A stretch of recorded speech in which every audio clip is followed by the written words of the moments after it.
ہم کو اس میں اس کے خون کے وسیلہ سے مخلصی یعنی قصوروں کی معافی اس کے فضل کی دولت کے موافق حاصل ہے۔ ہم اس آیت پر کچھ دیر کے لیے غور کریں گے کیونکہ یہ بہت خاص ہے۔ یہ بتاتی ہے کہ اس میں، جہاں اس میں سے مراد خداوند یسوع مسیح ہے۔ خداوند یسوع مسیح میں ہماری مخلصی ہے۔ مخلصی سے مراد یہ ہے کہ کوئی اپنی جگہ پر ادائیگی کر دے۔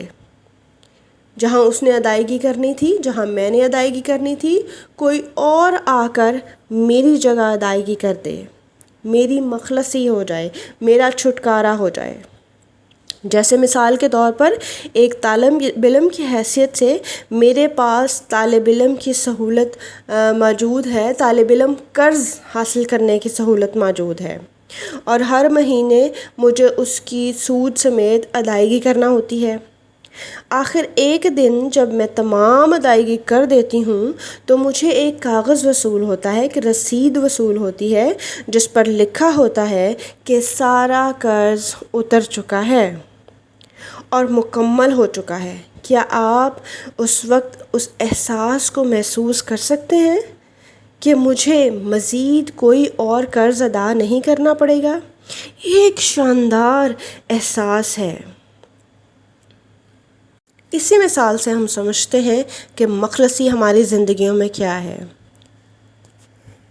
ہمیں جو مخلصی حاصل ہے وہ ہمیں خداوند یسوع مسیح کے لہو کی ادائیگی کی وجہ سے حاصل ہے۔ ہاللیلویا، پریز دی لارڈ۔ یہ ایک گہری بات ہے۔ اب ہمیں گناہوں سے آزادی حاصل ہو چکی ہے اور ہم آزادی سے زندگی گزار رہے ہیں اس مخلصی کے ذریعے جو ہمیں یسوع مسیح کے وسیلہ سے حاصل ہوئی ہے۔ اس سے ہم آگے بڑھ سکتے ہیں۔ اب ہمیں مستقبل کا کوئی خوف نہیں ہے۔ ہمارے پاس پہلے سے ہی ابدی وراثت موجود ہے۔ اب کوئی فکر کی بات نہیں ہے کہ کل میرے ساتھ کیا ہوگا یا آپ کے ساتھ کیا ہوگا۔ ہم خوف زدہ نہیں ہیں۔ ہمارے پاس ابدی وراثت موجود ہے جو ہمیں مخلصی کی بدولت ملی ہے۔ وہ مخلصی جو یسوع مسیح نے ہماری خاطر ادا کی ہے، اور یہ ادائیگی اس نے روپوں کے ساتھ نہیں، جیسا مجھے طالب علم کی حیثیت سے قرض ادا کرنا پڑتا تھا روپوں کی صورت میں۔ یسوع نے یہ بڑی محبت اپنے خون سے ادا کی ہے، یہ بڑی قیمت اپنے خون سے ادا کی ہے، اور خدا باپ نے اسے قبول کیا۔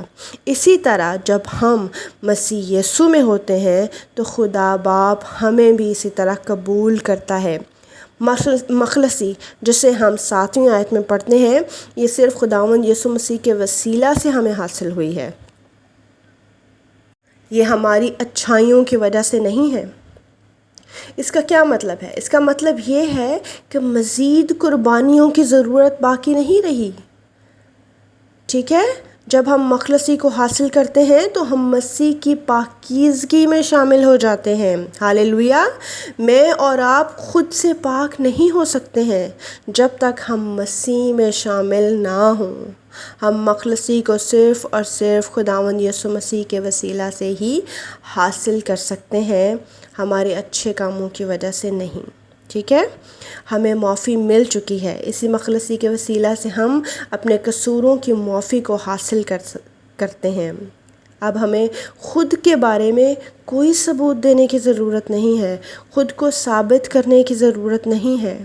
ہم پہلے ہی سے خدا کی طرف سے منظور کیے جا چکے ہیں، صرف اس لیے کہ ہم نے خداوند یسوع مسیح کو قبول کیا ہے۔ خدا کے قریب ہماری منظوری صرف خداوند یسوع مسیح میں ہماری حیثیت کی وجہ سے ہے۔ جانیے، اس بات پر غور کیجیے کہ خداوند یسوع مسیح ہی کے وسیلہ سے ہمیں ہر طرح کی روحانی برکت حاصل ہے۔ خداوند یسوع مسیح ہی کے وسیلہ سے ہم پیشتر سے چنے گئے، اور خداوند یسوع مسیح ہی کے وسیلہ سے ہمارے پاس ابدی وراثت ہے، اور خداوند یسوع مسیح ہی کے وسیلہ سے ہمارے لیے مخلصی کا بندوبست ہوا۔ خداوند کی تعریف ہو، آمین۔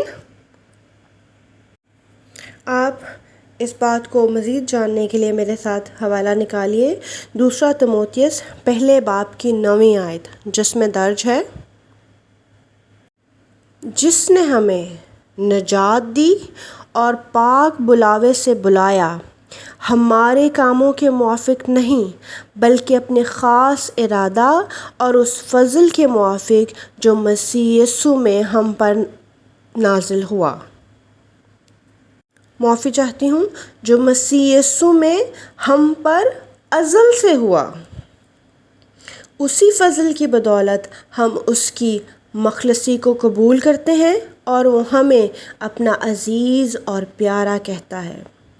یہ سب صرف اور صرف اس کے فضل کی بدولت ہی ممکن ہے، ہماری اچھائیوں کی وجہ سے نہیں، صرف اور صرف خدا کے فضل کی بدولت ہی ممکن ہے۔ یہ سب خدا کا منصوبہ تھا کہ وہ اپنے خاص ارادہ کو، اپنی مرضی کو ہماری زندگیوں میں پورا کرے، اور یہ ایک خوبصورت آیت ہے، اور یہ ہمارے لیے تسلی ہے کہ خدا کا فضل ہم پر یسوع مسیح میں ازل سے ہے۔ دوبارہ زور اسی بات پر ہے کہ خدا نے ساری کائنات کو خلق کرنے سے پہلے ہمیں چنا۔ پولس رسول بار بار یہ سکھا رہے ہیں کہ اس نے ازل سے ہم سے محبت رکھی۔ یہ خیال مسلسل میرے لیے حیران کن ہے کہ خدا نے سب کچھ بنانے سے پہلے ہمیں اپنایا، ہمیں سوچا، ہم سے محبت رکھی۔ یہ بہت خوبصورت ہے۔ آئیے 8ویں آیت کی طرف بڑھتے ہیں، جس میں درج ہے، جو اس نے ہر طرح کی حکمت اور دانائی کے ساتھ کثرت سے ہم پر نازل کیا۔ کبھی کبھی لوگ اس آیت پر بحث کرتے ہیں کہ شاید خدا نے حکمت سے کام لیا ہے یا نہیں، اس نے اس شخص کے لیے بھی جو بہت گناہ گار ہے اس کے لیے بھی فضل کو مہیا کیا ہے۔ شاید خدا نے یہاں پر تھوڑی طرفداری کی ہے، لیکن نہیں۔ دیکھیں یہ آیت ہمیں کیا سکھاتی ہے۔ اس میں درج ہے، جو اس نے ہر طرح کی حکمت اور دانائی کے ساتھ کثرت سے ہم پر نازل کیا۔ خدا نے یہ فیصلہ کہ وہ مخلصی کو ہمارے لیے مفت میں دے گا، اس نے یہ فیصلہ ہر طرح کی حکمت اور دانائی کے ساتھ کیا۔ دانائی سے مراد یہ ہے کہ خدا میں حکمرانی، حکومت کرنے کی صلاحیت موجود ہے۔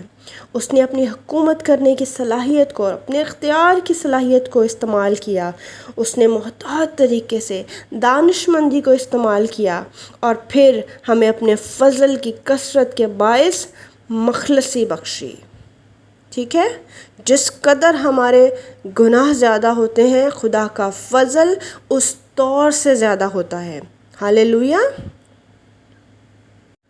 خداوند کا نام مبارک ہو۔ مبارک ہے ہمارا خداوند جس نے ہمیں اس دنیا کو خلق کرنے سے پہلے چنا۔ اسے مبارک کہیے، اور جس نے ہمیں ہر طرح کی روحانی برکت سے نوازا اسے مبارک کہیے، اور اس نے تمام دانش مندی کو استعمال کرتے ہوئے ہمارے بارے میں سوچا اور ہم سے محبت رکھی۔ آج اسے میرے عزیزوں مبارک کہیے۔ اور 9ویں آیت میں ہمارے لیے درج ہے، چنانچہ اس نے اپنی مرضی کے بھید کو اپنے اس نیک ارادہ کے موافق ہم پر ظاہر کیا جسے اپنے آپ میں ٹھہرا لیا تھا۔ میرے نزدیک اس آیت میں ایک روحانی برکت موجود ہے، کیونکہ یہ بتاتی ہے کہ اس نے اپنی مرضی کے بھید کو ہم پر ظاہر کیا۔ یہ بہت شاندار ہے، یہ بہت بابرکت ہے کہ خدا نے اپنی الہی مرضی کو مجھ پر اور آپ پر اور ہر اس ایماندار پر جو خداوند یسوع مسیح پر ایمان رکھتا ہے، اس بھید کو ان لوگوں پر ظاہر کیا ہے۔ اس کا مطلب کیا ہے؟ اس کا مطلب یہ ہے کہ ہمارے پاس اس کی مرضی کے بھید کا علم موجود ہے، اس خزانے میں ہے، خدا کے کلام میں ہے۔ میں نے اکثر لوگوں کو ایسا کہتا سنا ہے، اور جب میری سوچ کلام مقدس کے بارے میں محدود تھی تو میں بھی ایسا ہی سوچتی تھی، کہیں نہیں جانتی تھی کہ میری زندگی کے بارے میں خدا کی کیا مرضی ہے۔ اور بہت سے لوگوں کا یہ سوال ہوتا ہے کہ ہم نہیں جانتے کہ خدا کی ہماری زندگی میں کیا مرضی ہے، کیا مقصد ہے، لیکن یہاں خدا کا کلام کہتا ہے کہ اس نے اپنی مرضی کے بھید کو ہم پر ظاہر کیا ہے۔ خدا نے واقعی اپنی مرضی کے بھید کو ہم پر ظاہر کیا ہے اس کلام مقدس کے وسیلہ سے۔ کلام مقدس ہمیں بتاتا ہے کہ ہماری زندگی میں خدا کی مرضی کیا ہے، ٹھیک ہے؟ اگر آپ بھی خدا کی اس مرضی کو جاننا چاہتے ہیں تو آئیے آگے پڑھتے ہیں۔ ہمارے لیے خدا کی مرضی اور مقصد خداوند یسوع مسیح میں ہم پر ظاہر ہوتا ہے۔ پالوس رسول پھر اسی الفاظ پر، انہی دو الفاظ پر غور کر رہے ہیں، زور دے رہے ہیں، مسیح یسوع میں۔ خدا کی مرضی بھی ہم پر تب ظاہر ہوتی ہے جب ہم مسیح یسوع میں ہوتے ہیں۔ جب خداوند یسوع مسیح زمین پر تھے تو انہوں نے خدا کی مرضی اور مقصد کو بیان کیا کلام کے وسیلہ سے، ٹھیک ہے؟ اور خدا نے کیا کیا؟ اس مقصد کے لیے اس نے اپنے اکلوتے بیٹے کو اس دنیا میں بھیجا، کیونکہ وہ ہم سب سے بے انتہا محبت رکھتا ہے اور وہ چاہتا ہے کہ ہم جانیں کہ اس کا مقصد ہماری زندگی میں کیا ہے۔ یہ خداوند کی خاص دلچسپی ہے جو وہ ہم میں رکھتا ہے۔ خدا کی محبت ہمارے لیے بہت بڑی، بہت گہری، بہت چوڑی اور بہت خوبصورت ہے۔ جب کبھی میں اس محبت کے بارے میں سوچتی ہوں تو اکثر میری آنکھوں میں آنسو آتے ہیں کہ یہ واقعی الہی محبت ہی ایسی ہو سکتی ہے جس میں کوئی شرط نہیں ہے، جس میں کوئی شرائط نہیں ہے۔ خداوند کی محبت حقیقت میں خوبصورت اور پرمسرت ہے۔ آئیے آخری آیت کی طرف بڑھتے ہیں جس میں درج ہے خدا کی مرضی اور مقصد کیا ہے، وہ اس آیت میں ہم پڑھتے ہیں۔ تاکہ زمانوں کے پورے ہونے کا ایسا انتظام ہو کہ مسیح میں سب چیزوں کا مجموعہ ہو جائے، خواہ وہ آسمان کی ہوں خواہ زمین کی۔ اب ہمارے سیکھنے کے لیے سوال یہ پیدا ہوتا ہے کہ آخر خدا کا منصوبہ کیا ہے؟ آخر خدا کی مرضی کا بھید کیا ہے جو دوسروں سے چھپا ہے، لیکن خدا نے مجھ پر اور آپ پر اور ان تمام ایمانداروں پر جو یسوع مسیح پر ایمان رکھتے ہیں تمام دنیا میں، اس پر ظاہر کیا ہے۔ خدا کا الہی منصوبہ اور مرضی کا بھید جو خدا نے ہم پر ظاہر کیا وہ یہ ہے کہ زمانوں کے پورے ہونے کا ایسا انتظام ہو کہ مسیح میں سب چیزوں کا مجموعہ ہو جائے۔ پالوس رسول لکھتے ہیں سب چیزوں کا مجموعہ ہو جائے، وہ ہم سب کو مسیح میں اکٹھا کرے گا، ٹھیک ہے؟ صرف ان ہی کو نہیں جو زمین پر ہیں بلکہ ان کو بھی جو آسمان پر بھی ہیں۔ ہم مسیح کے جی اٹھنے کی خوشخبری میں اپنی زندگیاں گزارتے ہیں، اور میرے پیارے بہنوں اور بھائیوں، مسیح کا جی اٹھنا ہمیں ایک زندہ امید دیتا ہے، اور اسی زندہ امید میں ہم زندگی گزارتے ہیں جہاں ہم جانتے ہیں کہ خدا کی مرضی ہمارے لیے کیا ہے، جو صرف خداوند یسوع مسیح میں ہم پر ظاہر ہوتی ہے۔ ایک دن جب وقت پورا ہو جائے گا وہ ہم سب کو مسیح یسوع میں اکٹھا کرے گا، خواہ سب زمین پر ہوں یا آسمان پر ہوں، وہ ہم سب کو مسیح یسوع میں اکٹھا کرے گا۔ آمین۔ ضرور آج جو ہم نے خدا کے کلام سے پوائنٹس سیکھے ہیں اس پر غور و خوض کریں اور اسے اپنے دلوں میں رکھیں اور اپنے زندگیوں میں استعمال کریں۔ ابھی میں آپ سے ایک سوال پوچھنا چاہتی ہوں کہ آپ کیا محسوس کرتے ہیں یہ جان کر کہ خدا ہمیں سب سے زیادہ محبت رکھتا ہے اور ساری کائنات کو خلق کرنے سے پہلے اس نے مجھے اور آپ کو چنا؟ یہ خیال سوچ کر آپ کو کیسا محسوس ہوتا ہے کہ سب سے پہلے آپ چنے گئے، آپ سے محبت کی گئی؟ آپ اپنے لیے کیسا محسوس کرتے ہیں؟ آج سوچئے آپ خدا کے لیے کیسا محسوس کرتے ہیں؟ ہم خود سے اپنی بہتری کے لیے کچھ نہیں کر سکتے ہیں، یہ خدا باپ کی محبت ہے جو مسیح یسوع میں ہمیں ہر طرح کی روحانی برکت حاصل ہے، ہمارے پاس ابدی وراثت ہے۔ آپ آج سوچئے آپ کیسا محسوس کرتے ہیں یہ بڑا بھید جان کر کہ خدا اپنی مرضی کے بھید کو آپ پر ظاہر کرنا چاہتا ہے، آپ پر ظاہر کرتا ہے اس کلام کے وسیلہ سے۔ یاد رکھیے میرے پیارے بہنوں اور بھائیوں کہ خدا یہ سب کچھ اس لیے ہمارے لیے کرتا ہے کیونکہ ہم نے ایک کام کیا ہے اس کے لیے۔ سوچیں وہ کام کیا ہے؟ وہ یہ ہے کہ آپ نے اور میں نے خداوند یسوع مسیح کو اپنا نجات دہندہ قبول کیا ہے۔ آمین۔ کیونکہ جب ہم خداوند یسوع مسیح کو اپنا نجات دہندہ قبول کرتے ہیں تو آسمانی باپ کی محبت ہمیں نصیب ہوتی ہے، ہمیں ہر طرح کی روحانی برکت نصیب ہوتی ہے، اور وہ ہمیں اپنا عزیز اور پیارا کہہ کر پکارتا ہے۔ ہمیں زندہ امید حاصل ہوتی ہے زندگی گزارنے کے لیے۔ پریز دی لارڈ۔ ہمیں ابدی وراثت حاصل ہوتی ہے، اور جب تک ہم مسیح میں ہیں کوئی ہم سے یہ برکتیں چھین نہیں سکتا ہے۔ یہ بہت خوبصورت ہے، اس میں آزادی ہے، اس میں مسرت ہے۔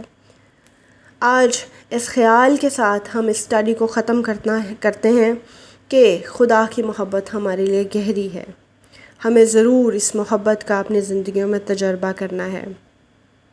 ہم مسیح کی خاطر اپنی زندگیوں کو گزاریں، ایک مقصد کے تحت گزاریں، اس کا جلال ظاہر کریں، اور اس الہی محبت کو جو اس نے ہمارے دلوں میں ڈالی ہے ہم دوسروں سے رکھ سکیں۔ یہ محبت ہم تک محدود نہ رہے، ہمیں دوسروں کو بھی اس میں حصہ دار بنانا ہے۔ پیارے بھائیوں اور بہنوں، میں اسی سوچ کے ساتھ آپ سے رخصت ہونا چاہتی ہوں۔